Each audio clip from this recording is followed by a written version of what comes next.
Dis dan wonderlik, nee, die Bybel, hoeveel lesse daar is wat ons kan leer uit die woord van God en hoeveel beginsels daar is wat ons kan toepas op ons lewens. Dis werklik waar 'n lewenshandleiding, die Bybel, nee. Selfs die Ou Testament. Baie keer dink ons, ag nee, die Ou Testament is maar net soos 'n geskiedenisboek. En ons hou maar by die Nuwe Testament en dis baie meer opwindend, maar ouens, daar's wonderlike verhale in die Ou Testament en ons leer uit daardie verhale uit in die Ou Testament, nê. Nee. Nou ons is besig om te gesels oor die boek Jesaja wat geskryf is deur seker een van die grootste profete. En nogal interessant dat ook hierdie boek Jesaja is verdeel in 66 hoofstukke. En die Bybel het 66 boeke. En jy kan, as jy na die boek Jesaja lees, gaan kyk en jy ontleed hom, dan sal jy sien, hy is min of meer verdeel in 2 dele. Die eerste deel, die tema van die eerste deel, kan jy lees van in die eerste 39 hoofstukke. En die tweede deel, die tweede tema, kom in die tweede deel voor, en dis die laaste 27 boeke, of hoofstukke. So in die Bybel, die Ou Testament is 39 boeke, en die Nuwe Testament is 27 boeke, nee. Dis net vir my so mooi, hoe die persoon, wat die Jesaja opgedeel het in hoofstukke en verse, ook half profeties opgetree het, is dit nie so nie.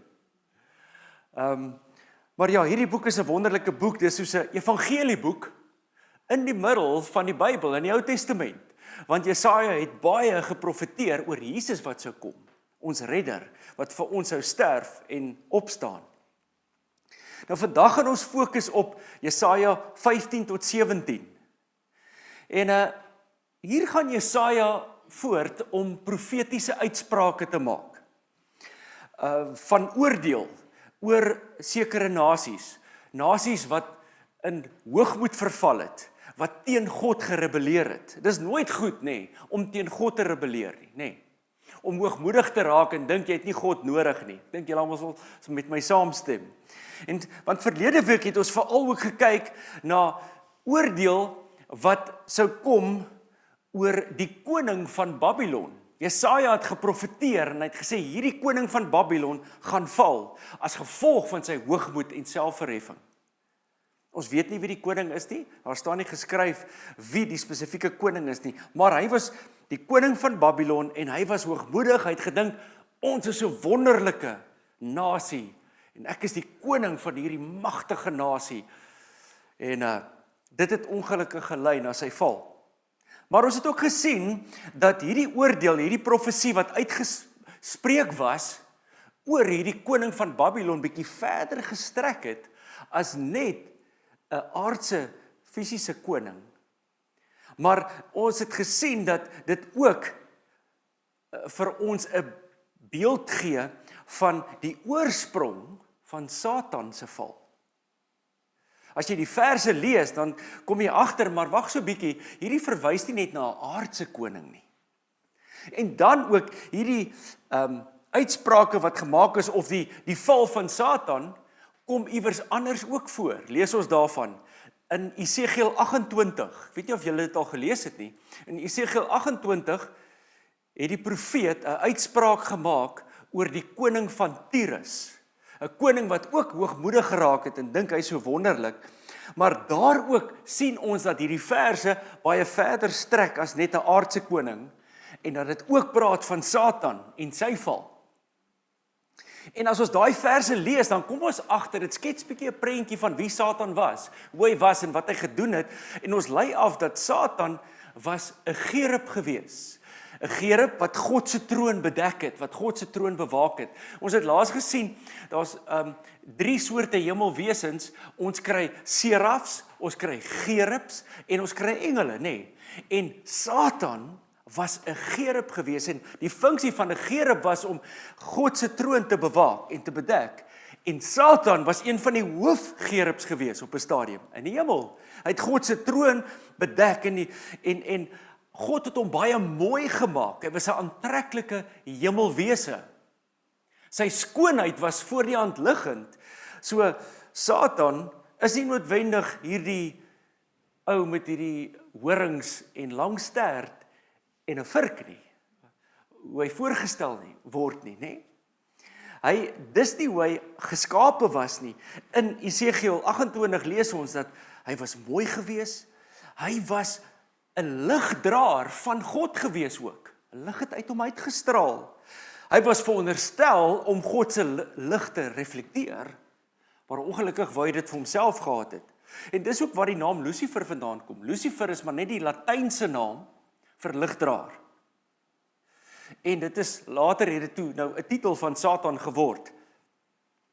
Maar ons het ook gesien dat toe Satan hom verhef het bo God, in die hemel was hy onmiddellik uitgegooi.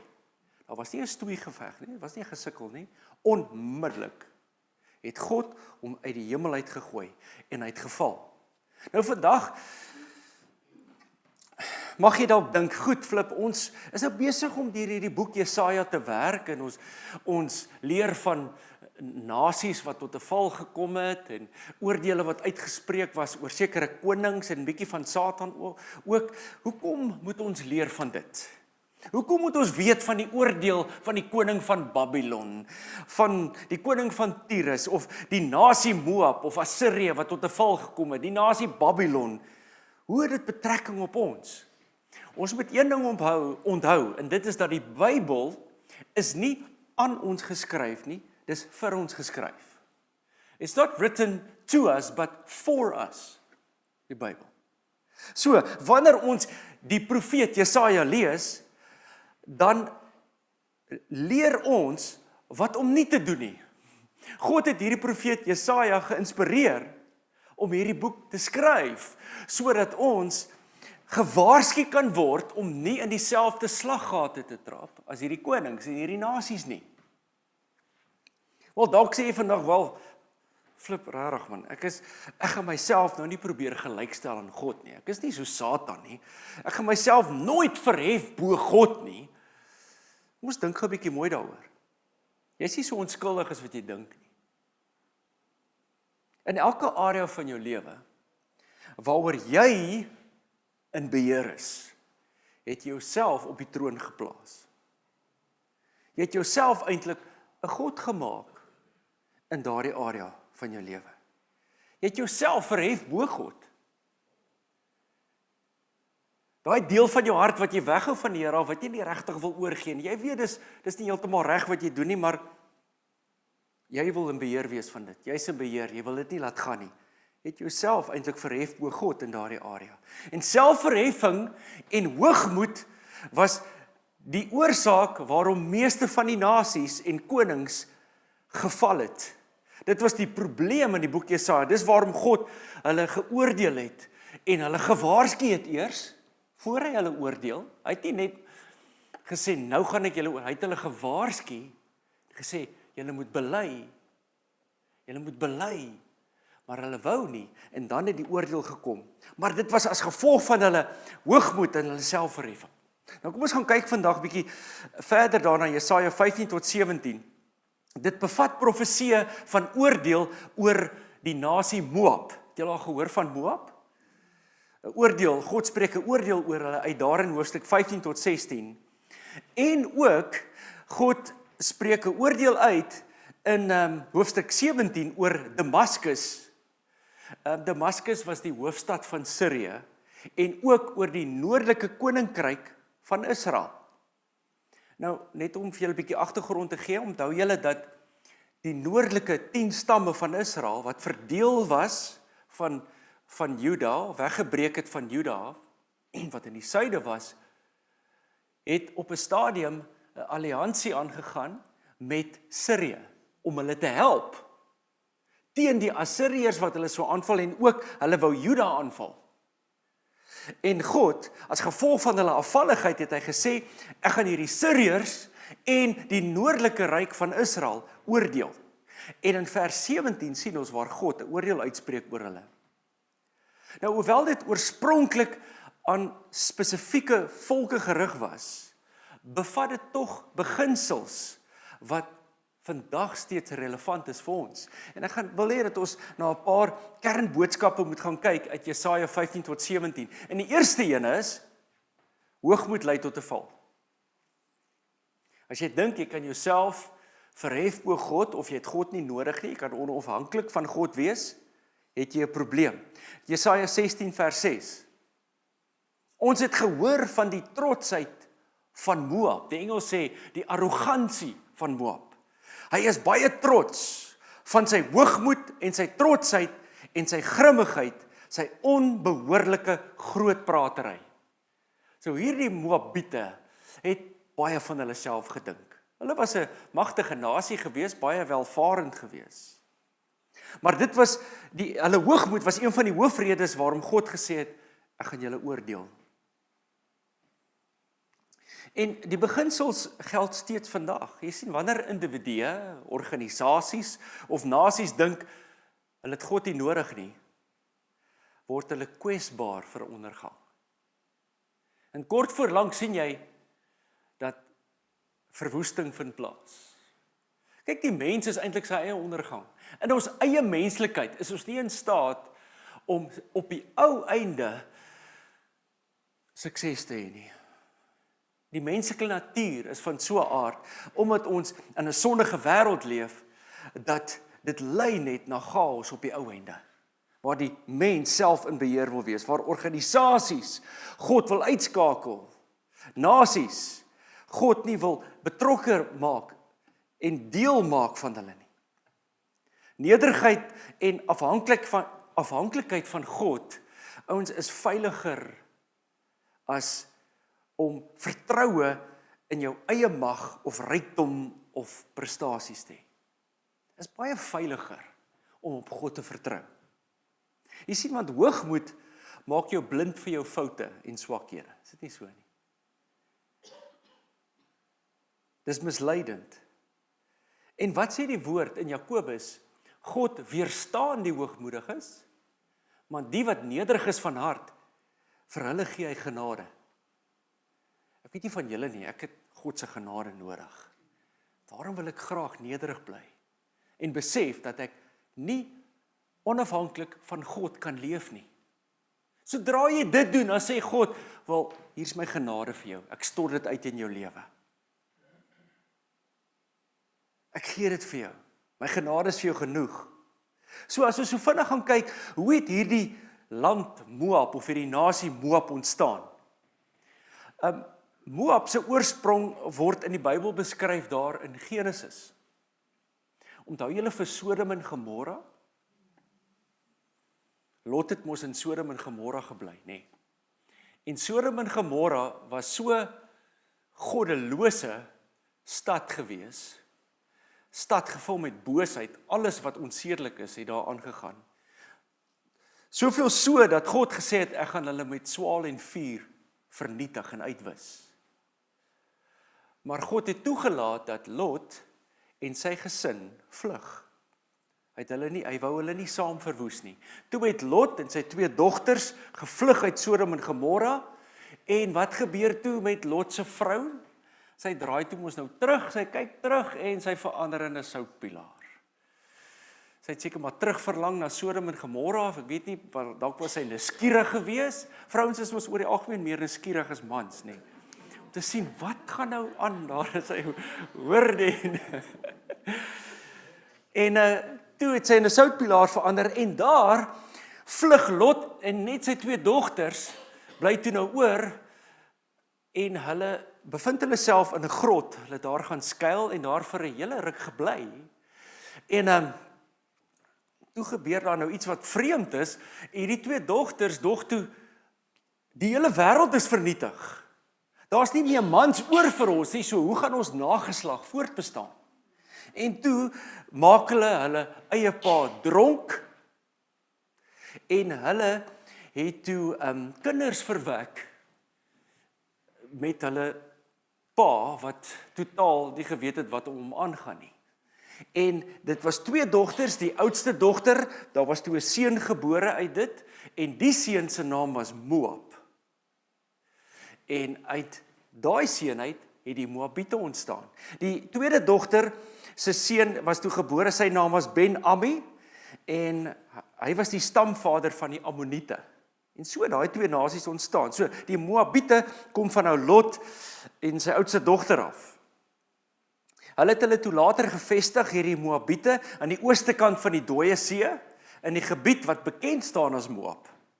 Nou die verhouding tussen Israel en Moab was baie ingewikkeld. Hulle het baie druk op Israel geplaas, maar dit was ingewikkeld want ek meen as jy mooi daaraan dink, hulle was eintlik verwant deur Lot, want Lot was Abraham se neef gewees. En die volk Israel het mos nou uit Abraham uitgekom, nee, Abraham, Isak, Jakob met sy 12 seuns. So dit was redelik ingewikkeld geweest, maar hulle het druk op Israel geplaas. Hulle was baie keer vyhandig teenoor Israel. En toe Israel deur die woestyn gereis het, toe was God se hand op hulle en God het Israel ook gehelp en gelei om baie nasies te vernietig. En baie nasies in die omgewing het gehoor van hierdie volk wat so magtige God gehad het, wat net al die nasies vernietig het met wie hulle oorlog gemaak het. En daar was 'n sekere koning met die naam Balak. Hy was die koning van Moab. En hy was baie bang geweest want hierdie Israel gaan ons vernietig. En hy sê toe vir die profeet met die naam van Balaam, hy sê Balaam, ek wil hê dat jy Israel moet vervloek. Spreek 'n vloek uit oor hierdie Israel, want nou gaan hulle ons vernietig. En elke keer as Balaam 'n vloek wou uitspreek, dan het daar 'n seën uitgekom. Hy kon nie Israel vervloek nie, want God se hand was op Israel. Maar hulle werk toe 'n slinkse plan uit. Balaam sê toe vir die koning, ek het 'n ander plan. Kom ons gebruik ons jong, baie mooi Moabitiese dames, om die jong Israeliese mans te verlei. En hulle het dit toe so gedoen en ongelukkig het baie van die Israeliete toe vermeng met hierdie Moabiete en verval in afgoderry. Maar daar was ook 'n positiewe band gewees, onthou julle vir Rut en Naomi. Naomi wat mos gevlug het uit haar land uit, van Bethlehem af, daar was hongersnood, sy vlug toe na Moab toe. Sy en haar man, Elimelek, was sy naam gewees. Hulle vlug toe na Moab toe. En daar het haar 2 seuns getrou met 2 Moabitiese dames, nee. Rut en Orpa was die ander seun. En toe het hulle teruggetrek, haar seun het toe gesterf, haar man en die 2 seuns het gesterf en sy trek toe terug na Bethlehem toe en sy het wou toe teruggaan saam met haar. Toe sê Orpa nee, toe sê sy vir die dogters nee, gaan terug na julle land toe. Kry vir julle Moabitiese mans, beter gaan na julle familie toe en na julle land toe. Toe sê Orpa, goed, ek sal teruggaan, maar ons weet dat Rut het gesê, ek sal gaan waar jy gaan. Jou God is my God, julle ken die verhaal so goed. En toe het sy vir Boas ontmoet. En wat wonderlik is, Jesus Christus se lyn kom uit Boas en Rut uit. So daar was ook 'n positiewe ding van die Moabiete af, nee. Maar die feit bly staan is dat hierdie Moabiete was afgodaanbidders. Hulle het die afgod Baal veral aanbid. Dit was Baal aanbidders en ook Molech. En ons weet dat Molech, gewoonlik het die heidense nasies hulle kinders geoffer aan hierdie god Molech, nee. En hulle het verval in afgoderry en dit was die probleem ook. Hulle hoogmoed, onafhanklik van God wees en hulle het ander afgode begin aanbid en God het 'n probleem gehad met dit. Maar goed, kom ons gaan verder en hier is die volgende kerngedagte wat ek uit hierdie hoofstukke uithaal. Geen aardse sekuriteit is permanent nie. Ons moet dit onthou.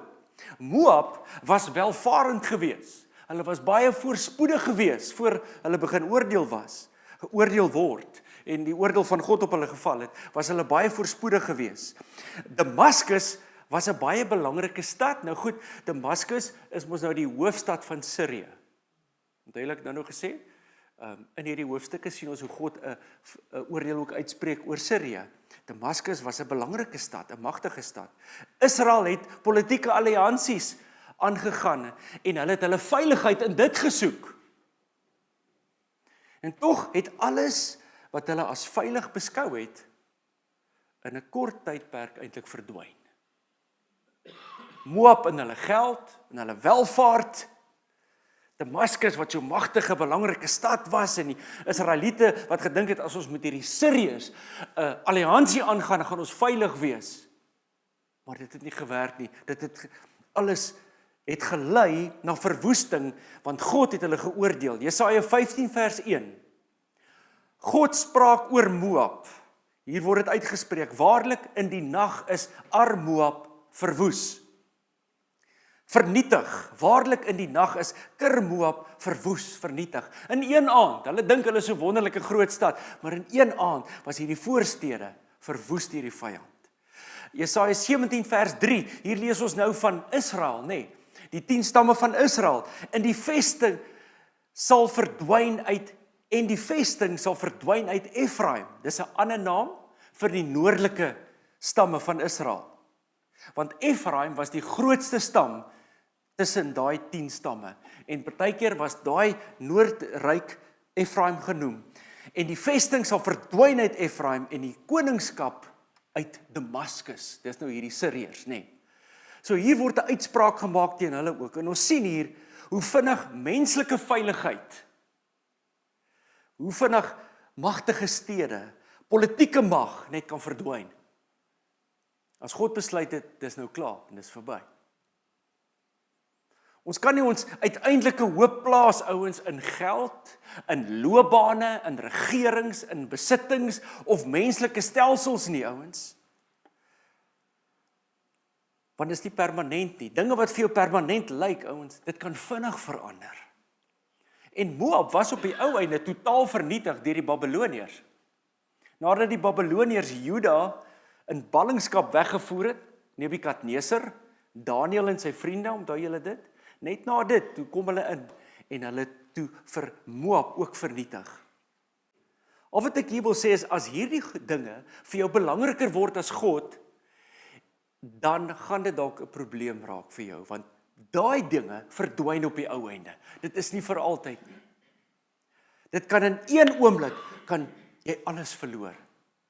As jy daai jou vaste vertroue maak, en nie God jou vaste vertroue nie, gaan jy 'n probleem hê. Maar kom ons plaas, eerste, ons volle vertroue in God, en nie in hierdie dinge nie. Ons sekuriteit kan alleen permanent wees, as ons dit in God plaas. En dan ook die derde kerngedagte is, God regeer oor alle nasies. In die boek Jesaja is dit nie net Israel wat geoordeel word nie, ander volke ook. Jy sien, God is nie net bloot 'n God van een volk nie. Oor die algemeen is hy die Here van die hele aarde eintlik. Hy is die skepper van die aarde. So, God is eintlik in beheer van hierdie hele aarde. En hy's besig met sy groot raadsplan, is hy besig om dinge te bestuur, soos wat hy wil hê, dit moet op die ou einde uitwerk. Jesaja 17 vers 12, wee die gebruis van baie volke, soos die gebruis van die see, so bruis hulle. Jy weet, volke wat groot en magtig is, dink hulle so kragtig, en die gedruis van nasies, soos die gedruis van geweldige waters, so maak hulle gedruis. Nasies maak gedruis, vers 13, soos die gedruis van baie waters, maar hy, dis God, dreig hulle, en hulle vlug ver weg, en word gejaag, so skaf van die berge voor die wind, en so strooi voor die stormwind. God, een dreigement, en hierdie ouens spat uit mekaar uit, is hulle so skaf, wat in die wind net verwaai word. Psalm 22 lees ons, God is die heerser oor al die nasies. Handelinge 17, dis vir my so mooi, lees ons dat God het al die nasies gemaak. Hy is die een wat hulle grense vasgestel het, en hulle tye ook vasgestel het. God het bepaal, hierdie sal die grense wees van hierdie nasies, en oor hierdie tydperk in die geskiedenis gaan 'n nasie groot en magtig word, maar dan gaan hulle weer val. Dan val hulle weer. God bepaal dit, want hy is God, hy is soewerein en hy is almagtig. God keer nie die besluite van die nasies toe nie, veral as hulle teen sy wil is. Geen volk, regering of kultuur is buite God se gesag nie. Dieselfde standaarde, morele standaarde, geld vir alle mense op hierdie aarde. En as jy wil weet wat God se standaarde of morele waardes of morele standaarde, lees jou Bybel. Elke mens, elke nasie word aan dit gemeet. En as ons buite God se wil is, teenstrydig is met sy woord, God is liefdevol, hy waarsku, en hy sê, bely, bekeer julle, soos in die Ou Testament. God het nie net een aand opgestaan en besluit, hy gaan nou hierdie nasie verwoes nie. Hy het aanhoudend nasies wat opstandig is teen hom, het hy gewaarsku, oor en oor, aanhoudend, tot op 'n punt. Dan het God gesê, nou gaan dit so wees. My oordeel, spreek ek uit oor julle, en ongelukkig het my toorn ontvlam oor julle. So God is in beheer van alle nasies. Die vierde ene, God begeer bekering eerder as oordeel. God sal baie graag eerder wil hê dat jy jouself bekeer voor teëspoed jou tref. Jesaja 16 vers 1 tot 5 is daar 'n uitnodiging aan Moab om hulle aan God se orde te onderwerp. Selfs terwyl oordeel aangekondig word, is daar ruimte vir genade. Dink nou aan Ninive, nê? God het oordeel uitgespreek. Hy het gesê, as julle nie bekeer nie, gaan ek julle verwoes. Julle gaan verwoes word. God het hulle kans gegee, geleentheid. En toe ou Jona uiteindelik daar uitkom, en vir hulle preek en sê, dis wat God gaan doen, toe bekeer hulle, en God het hulle gespaar, en God het hulle nie geoordeel nie, vir daai tyd nie. So God is 'n genadige God, en hy nooi hulle uit, hy nooi hierdie nasies uit, om hulle te bekeer, want hy wil hulle nie regtig oordeel nie, maar God is regverdig. Jesaja 16 vers 3, gee raad, gee beslissing, maak jou skade wees soos die nag op die volle middag, verberg die wat verdryf is, verraai die vlugtelinge nie. Laat my mense wat verdryf is, by jou vertoef, aangaande Moab, wees vir hulle 'n skuilplek vanweë die verwoester, want gedaan is die verdrukker, klaar is dit met die verwoesting, weg is die vertrappers uit die land. In die rek word Moab aangemoedig, om hulle aan God se orde en beskerming te onderwerp. Jesaja 16 vers 5, en opgerig is deur goedgunstigheid 'n troon, en daarop sit een in getrouheid in Dawid se tent, praat van Jesus hier, nê, 'n regter wat die reg soek en gou is in geregtigheid. Sien, hier word hoop en genade aangebied vir Moab, te midde van oordeel. Te midde van oordeel. God se waarskuwings is nie net bloot strafmaatreëls nie. Dis eintlik God wat sê, hey, word wakker, draai terug na my toe. Hierdie pad waarop jy nou is, lei na verwoesting. God roep mense om terug te keer na hom toe. God sien baie keer in ons lewens ook die verkeerde besluite wat jy maak. Die pad wat jy kies om weg te dwaal van God af. God sê, wees versigtig.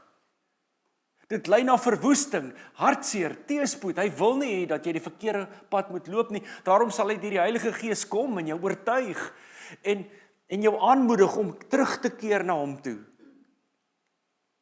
En dan op 'n punt is dit, dan sê God net, ek het jou gewaarsku, maar as gevolg van jou eie verkeerde besluite, tref hierdie teëspoed jou nou. Want jy het aanhoudend wegbeweeg van my af. Laat God toe, dat sekere dinge in jou lewe gebeur, nie om jou te straf nie, maar hy wil hê jy moet terugdraai na hom toe. Maar mag die Here ons help, dat ons terugdraai, voor teëspoed ons tref, nê? Hoekom moet ons nou so goeie loosing kry, voor ons terugdraai na God? Dis nie God wat ons straf nie, maar hy laat toe dat dinge gebeur, as gevolg van ons eie verkeerde besluite, en ons rug wat ons draai op hom. Maar God is eintlik 'n liefdevolle God, wat nie wil hê ons moet geoordeel word nie. Hy wil hê ons moet terugkeer na hom toe. Die 5de kerngedagte, mense vergeet God maklik, wanneer dit goed gaan. Kyk, hierdie bose kringloop, lees maar die boek Rigters, sien jy in Israel. Ag man, die hele tyd. Dit gaan sleg met hulle roep God aan, God stuur 'n rigter, iemand wat hulle lei, en hy help hulle, dit gaan weer goed met hulle, en dan is dit net 'n rukkie, dan draai hulle weer weg van God af.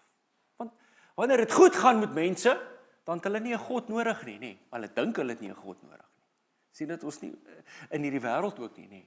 Kyk bietjie na die eerste wêreldlande wat finansiëel suksesvol is, waar dit so goed gaan. Hoe goddeloos het hulle geraak. Europa is goddeloos, julle.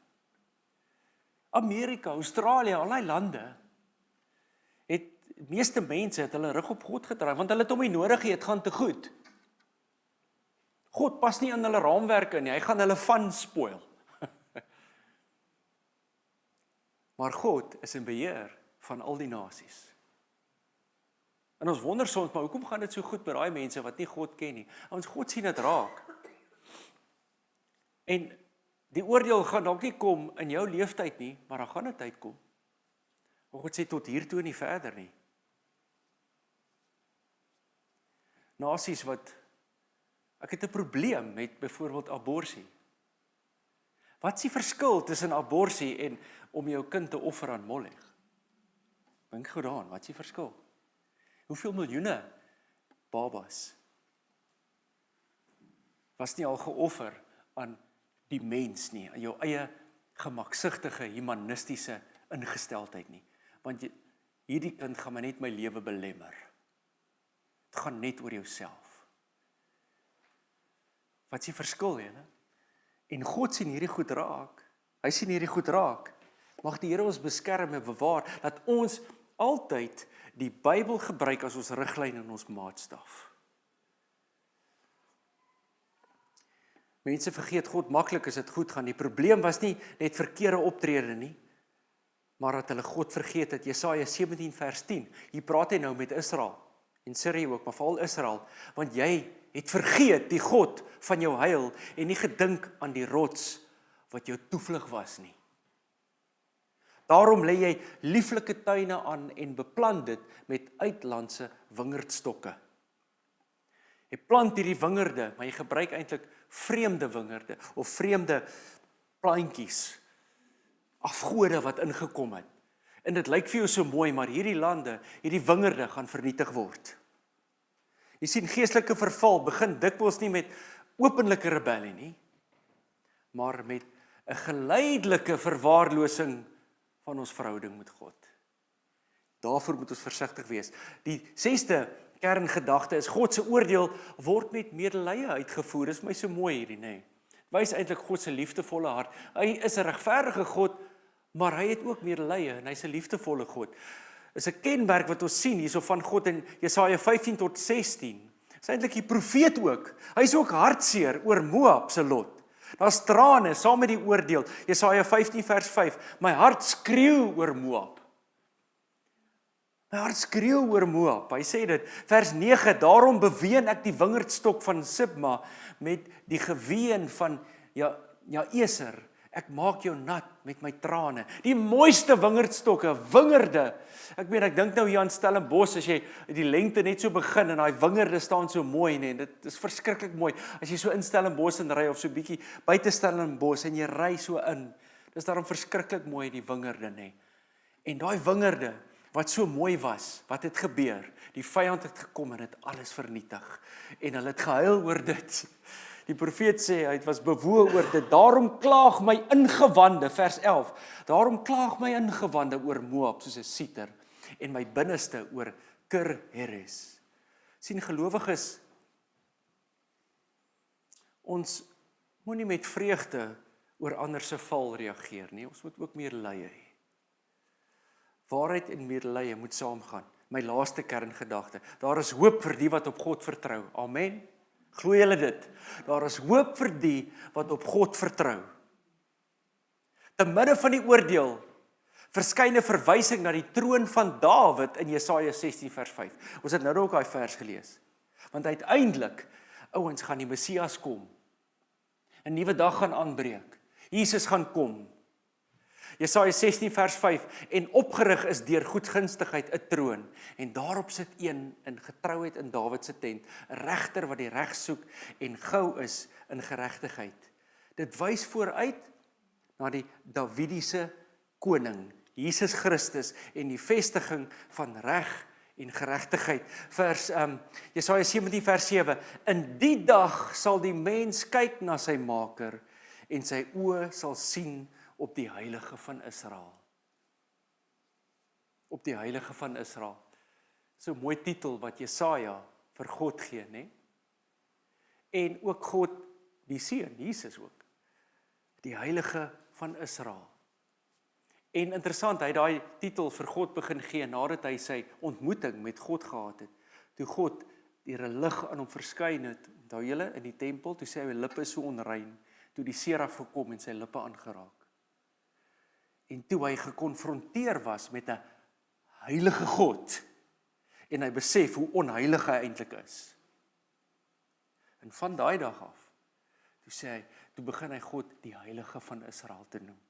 Die heilige van Israel. Maar ouens, reg deur al hierdie oordele, die dinge wat gebeur het met Israel, met Juda, was daar tog 'n hoop. God het 'n klein groepie bewaar, mense wat vasgehou het aan hom, wat hulle hoop geplaas het in God, wat aangehou het om God te vertrou, en uit daai groep uit het Jesus die Messias gekom. Die finale hoop vir die wêreld, ouens, lê nie in menslike regerings nie, maar in God as ons regverdige koning. En ons as gelowiges vind sy vervulling in Jesus Christus. Die antwoord is Jesus. Die antwoord is altyd Jesus. So wat is die sentrale boodskap van hierdie 3 hoofstukke? Menslike hoogmoed en selfvertroue lei tot ondergang. Maar die wat na God terugkeer en hulle hoop in hom plaas, hulle vertroue in hom plaas, ontvang genade en ware sekuriteit en veiligheid. Dit herinner ons daaraan dat menslike mag is verganklik, maar dat God sy heerskappy en sy genade altyd blywend is. Altyd blywend is. My vraag is, waar is jou vertroue wanneer alles om jou begin wankel? In wie plaas jy jou vertroue? In wie plaas jy jou vertroue wanneer dit so goed gaan met jou en dink jy is onaantastbaar? Dit gaan net, jy is so voorspoedig. Hou jy aan om jou vertroue nog steeds in God te plaas? Bly jy nog steeds jou eerste prioriteit? Ek hoop so, want Moab, hulle was hoogmoedig, welvarend gewees. Israel het gedink, ons is veilig. Ons het 'n alliansie met Sirië aangegaan. Ons sal veilig wees. En Sirië was so 'n strategiese stad gewees, Damaskus veral, stad gewees wat kragtig was. En wat het gebeur? Hulle almal het geval. Want hulle het hulle vertroue nie in God geplaas nie. En deur dit alles sien ons hoe God 'n oorblyfsel bewaar. Want God bewaar die wat na hom terugkeer. Die wat nie wegdraai van hom af nie, maar wat na hom toe hardloop. En familie, God se oproep na ons vandag is eenvoudig. Moenie die God van jou verlossing vergeet nie. Moenie die God van jou verlossing vergeet nie. En vandag herinner God ons, moenie jou vertroue plaas in dinge wat kan wankel nie. Aardse goed, geld, besittings, mense, jou eie planne, alles kan verander, maar God bly altyd dieselfde. Amen, loof die Here. Hy verander nooit nie. Plaas jou vertroue in hom. En as jy vanoggend voel, het God dalk een kant toe geskuif, of jy het begin om alles in jou lewe self te hanteer, sonder dat jy God deel maak van dit, wil ek jou nooi om terug te draai na hom toe. Plaas jou fokus weer op God, plaas jou oë weer op God. En mag hierdie vir ons 'n waardevolle les wees, wat ons leer uit hierdie 3 hoofstukke uit Jesaja uit.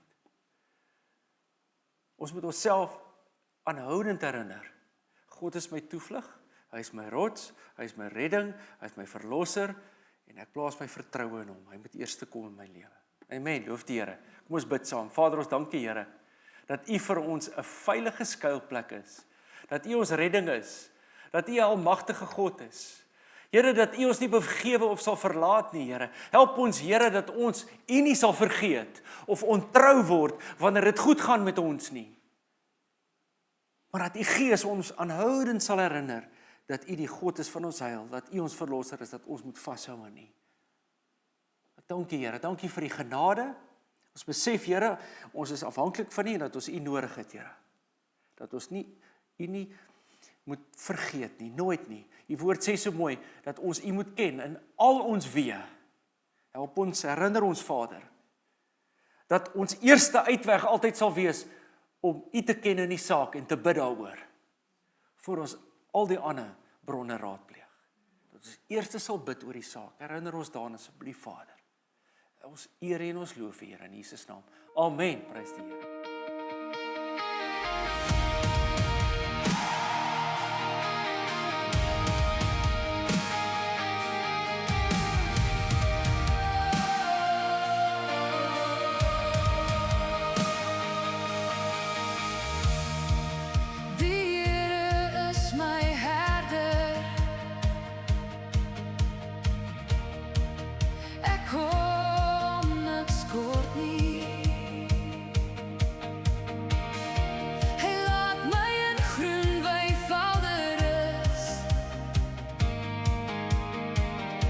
Hy bring my by